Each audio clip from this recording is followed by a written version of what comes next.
Bonjour, bienvenue au Fort Wagner, qui est ouvert au public les premiers dimanches du mois de mai à octobre à 14h30 et les jeudis et dimanches du mois de juillet et d'août à 14h30. Donc n'hésitez pas à venir nous rendre visite et on sera heureux de vous faire visiter le fort.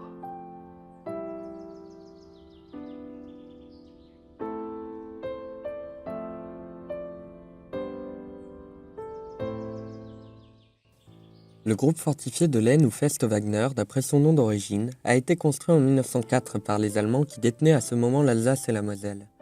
Ce fort appartient à la seconde ceinture fortifiée de Metz qui servait à défendre et protéger la ville en cas d'attaque. Ceci dans un contexte où les tensions grandissaient entre les pays européens, mais aussi dans le reste du monde. Cependant, le fort ne servit pas durant la Première Guerre mondiale, si ce n'est que pour l'entreposage d'hommes et de munitions. Il connut son baptême du feu fin 1944 lors de la bataille de Metz. Le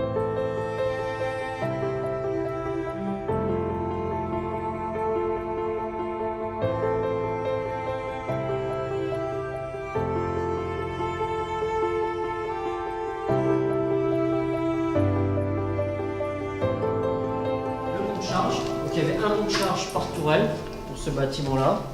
On mettait la douille en bas et l'obus au-dessus et ensuite on montait. Donc c'est un va-et-vient.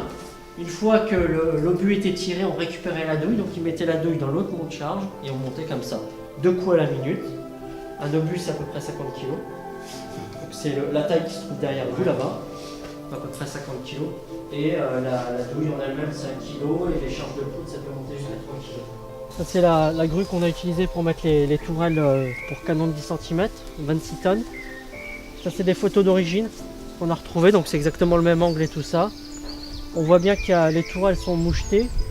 Ouais. Celles d'origine, avant qu'on les démonte, enfin qu'on les déplace, elles étaient mouchetées aussi, celles d'origine. Et c'est le seul fort à Metz où il y a des tourelles mouchetées comme ça.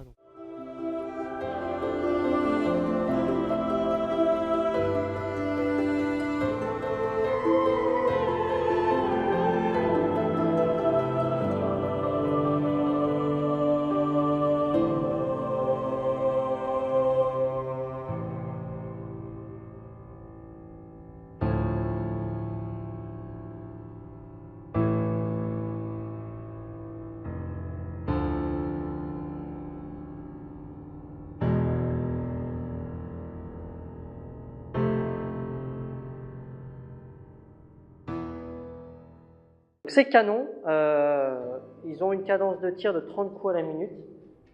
C'est pour ça que les casiers à munitions sont tout proches. Il y a 3 servants par canon et on tire comme ça en cadence maximum. 30 coups, ça veut dire que quand on ferme la culasse, il suffit de percuter et ça tire. Ensuite, la douille est éjectée automatiquement. Le sol est en pente volontairement pour évacuer les douilles dans le fond, pour éviter de marcher dessus et de se casser la gueule.